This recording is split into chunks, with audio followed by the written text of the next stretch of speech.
Fala galera, beleza? Eu sou o Rodrigo Matola e hoje eu vou mostrar para vocês como fazer uma regressão visual simples usando o Backstop.js.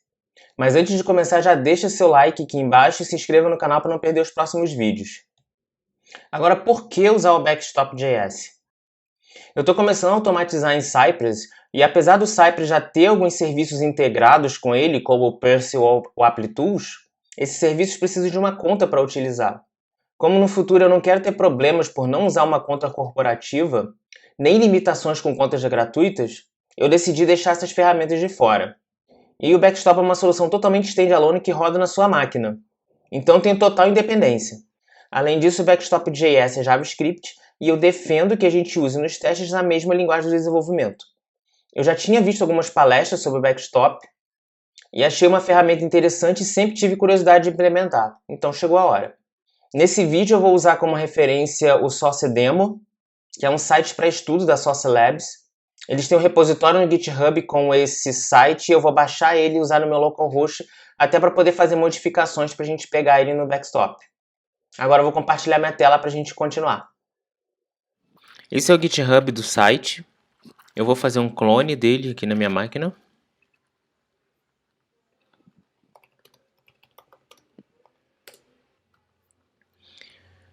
E agora, se a gente baixar, a gente vai ter as instruções de como fazer a instalação dele. Eu vou mudar para dentro da pasta e abrir o Visual Code na pasta. Então no site ele diz para na página digitar npm install e depois dar npm run start. Vamos fazer isso. Bem, instalados os pacotes, ele deu um aviso aqui de 2 severidades altas de vulnerabilidade, mas eu não vou me preocupar com isso. Então agora vamos para o npm run start. Aqui no GitHub ele diz que ele está rodando localhost na porta 3000 e eu vou abrir ela numa nova aba. Pronto, a gente tem o site rodando. Agora vamos baixar e instalar o Backstop.js. Agora aqui no site do Backstop, vamos baixar aqui para ver as instruções. Para instalar o Backstop.js é só você digitar no terminal npm install-g o Backstop.js para instalar globalmente. Como eu já tenho instalado na minha máquina, eu não vou fazer esse processo. Aqui tem os primeiros passos, né? Rodando o Backstop init, eu vou iniciar o Backstop e gerar alguns arquivos, né, de configuração. Vamos fazer esse processo. Eu vou abrir uma nova aba. Vou mudar para o desktop. Eu vou criar uma pasta chamada Backstop. E vou entrar nessa pasta. Aqui eu vou rodar o Backstop init. Se eu der um L aqui na pasta, ele criou o Backstop data, que é uma pasta, e o Backstop JSON, que é um arquivo de configuração. Vou abrir o Visual Code para a gente dar uma olhada. O que a gente vai precisar mudar nesse Backstop JSON? Primeiro esse D, que é o nome do seu projeto. Eu vou colocar aqui, testando suave o Backstop.js. Nos viewports eu vou definir a resolução das telas que eu quero fazer os testes. Nesse caso eu vou trocar esse phone aqui para desktop. E no lugar do tablet eu vou escrever iPhone. Eu vou escrever iPhone 5, porque é uma das menores resoluções de tela que tem. Para saber o que botar aqui no desktop, eu vou seguir a recomendação desse site, que ele tem uma estatística das resoluções de tela mais utilizadas no mundo, e nesse caso eu fiz um filtro para o Brasil, e a resolução mais usada no Brasil é essa aqui, e eu vou copiar essa resolução aqui dentro. E para o iPhone 5, o próprio Chrome nos dá essa informação. Se eu vier no inspecionar e clicar aqui para botar a versão mobile, ele já tem aqui várias opções de devices. E no caso, como eu já quero o iPhone 5, eu vou copiar esses números aqui no JSON. Essas duas linhas eu não vou precisar me preocupar. Agora, nos cenários, se você olhar aqui, ele é um array. E cada elemento desse array é um cenário diferente. Por exemplo, eu poderia botar uma URL para um cenário e aqui dar um Ctrl+C, Ctrl+V nesse bloco e botar uma outra URL para ele rodar outros cenários com outras configurações. Mas vamos nos ater aqui só a um cenário por enquanto. O label é o nome que ele vai dar ao cenário, que eu vou colocar o nome do site, que é o Swag Labs. Não vou mexer no cookie. E na URL eu vou copiar a URL do site. Não vou mexer nesses outros parâmetros por enquanto, porque essa é a configuração mínima para a gente rodar o backstop. Eu vou abrir o terminal aqui mesmo e vou rodar o backstop test. Pronto, ele rodou o teste, tirou uma screenshot do site. Tá vendo aqui dois cenários falhos, porque ele rodou para o desktop e rodou para o iPhone 5, no caso. Vocês podem perceber que ele tira uma screenshot da tela inteira. Quer ver? Eu vou abrir esse daqui em modo mobile.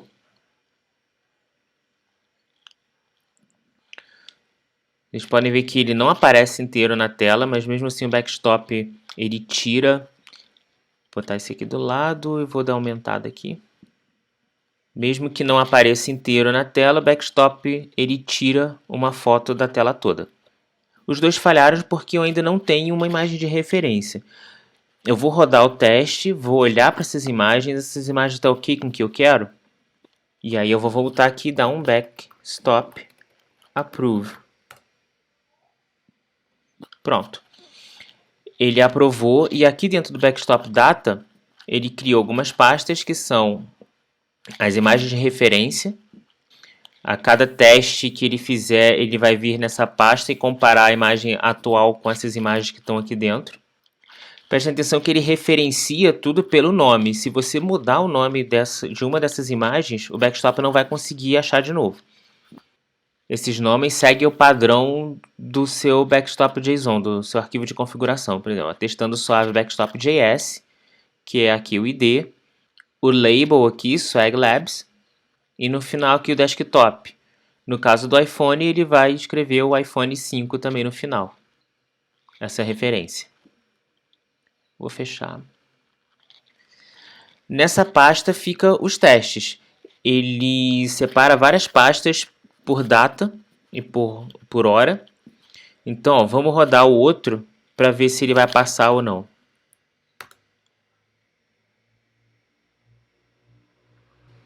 Pronto, os dois passaram. Ele bota aqui a imagem de referência e a imagem do teste.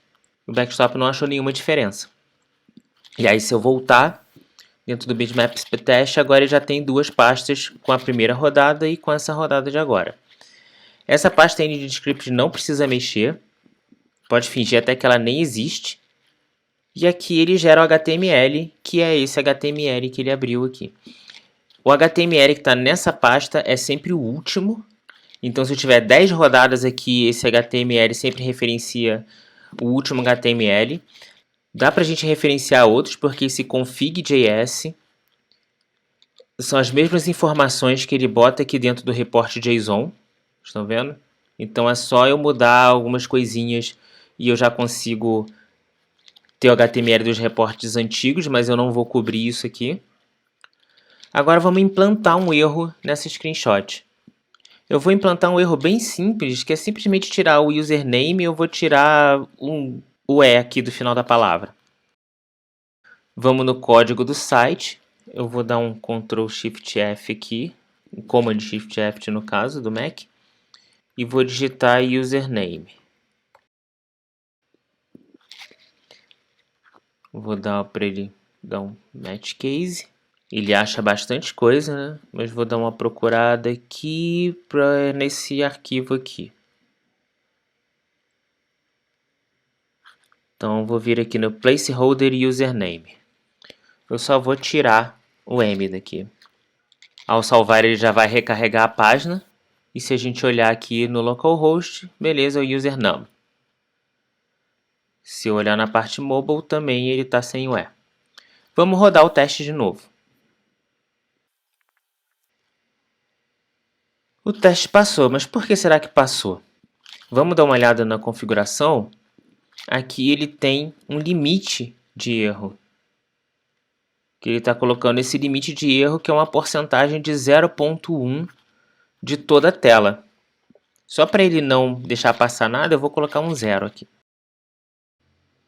Pronto, ele deu um erro. E aqui ele dá a imagem de referência, ele dá a imagem do teste e a diferença. Se eu clicar na diferença, olha só, ele destaca o que estava errado. E aí eu posso ver referência, teste, diff, e ainda ele tem essa barrinha aqui que eu consigo andar e ver a diferença das imagens. Agora vamos falar desses outros atributos aqui. Todos esses atributos ele tem descrições no próprio GitHub do Backstop. Ele tem essa lista aqui e para que serve cada um. Como o intuito desse vídeo é só fazer uma coisa básica, eu não vou mostrar nada mais avançado. Mas eu vou falar aqui desses aqui o que eu já usei até agora nos meus testes, que foi o hover e o click. No caso do hover, ele simula o mouse em cima de algum elemento. No caso, eu usei isso porque o botão mudava de cor quando eu colocava o mouse em cima, então eu usei para testar isso. O clique também, porque eu precisava testar um modal que abria. Então eu precisei dar o clique no botão para aparecer o modal e aí sim ele tirar screenshot. Como tinha uma animação no modal, eu usei esse wait para ele esperar o modal descer totalmente. Eu consigo tirar screenshot somente de alguns seletores. Aqui eu coloco o seletor CSS que eu realmente quero fazer, eu não preciso tirar da página inteira. Como esse aqui é rápido, eu vou mostrar para vocês. Por exemplo, eu quero ter certeza de que essa imagem é correta. Vamos ver aqui qual é o seletor dela. Eu vou deixar em modo desktop. Eu vou entrar, tem uma class login logo. Então eu vou copiar essa class para cá. Como você está vendo aqui que isso é um array, eu posso colocar mais elementos aqui separados por vírgula. Mas vamos usar só esse daqui. Vou rodar o backstop test. E pronto, você viu, ele tirou a screenshot só do elemento. E aí, se tudo estiver ok, a gente roda o backstop approve e o backstop está pronto para fazer comparações futuras. Eu ainda não precisei usar esses dois. No caso do threshold, que é o limite, a gente acabou de usar. Então eu posso definir uma porcentagem de erro para que passe ou não.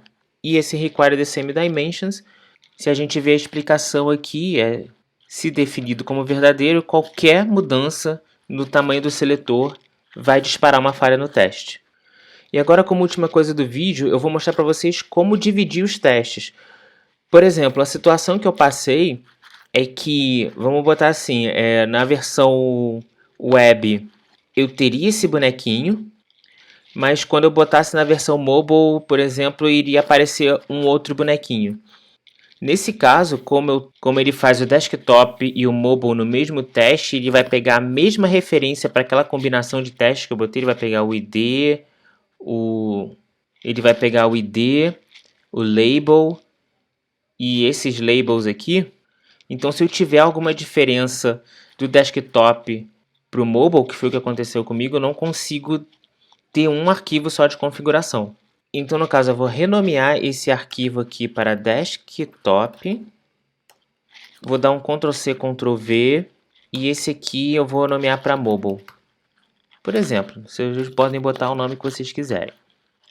E aí, no desktop, eu vou tirar essa parte do mobile.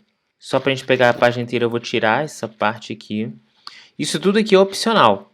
Só para vocês verem como eu não vou usar nada disso, eu vou arrancar toda essa parte, exceto deixar essas duas. E indo para o mobile, eu vou tirar a parte desktop. E tirar tudo isso daqui também. E para rodar cada configuração separada, eu vou dar o backstop test --config igual e o nome do arquivo que eu quero rodar, no caso desktop.json.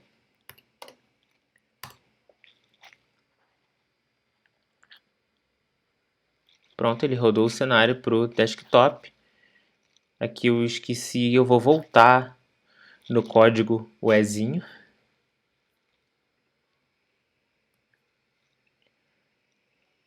E no caso mobile é só eu trocar o nome. E pronto, ele girou para o mobile. E só para mostrar cenários diferentes, eu vou pegar no próprio desktop, vou copiar essa parte. E aqui no label eu vou colocar Swag Labs Initial State. E nesse aqui eu vou colocar Empty Login. E eu vou ter que colocar uma propriedade aqui embaixo. Como eu apaguei, eu vou dar uma olhada no GitHub deles, que no caso seria o Click Selector. Vou inspecionar o seletor, que é esse botão para a gente fazer o login puro. Ele tem o ID Login Button, ID Login Button, vírgula. E só para a gente ver como que é o comportamento, eu vou clicar e aqui ele vai aparecer essa mensagem. Vou rodar o teste do desktop.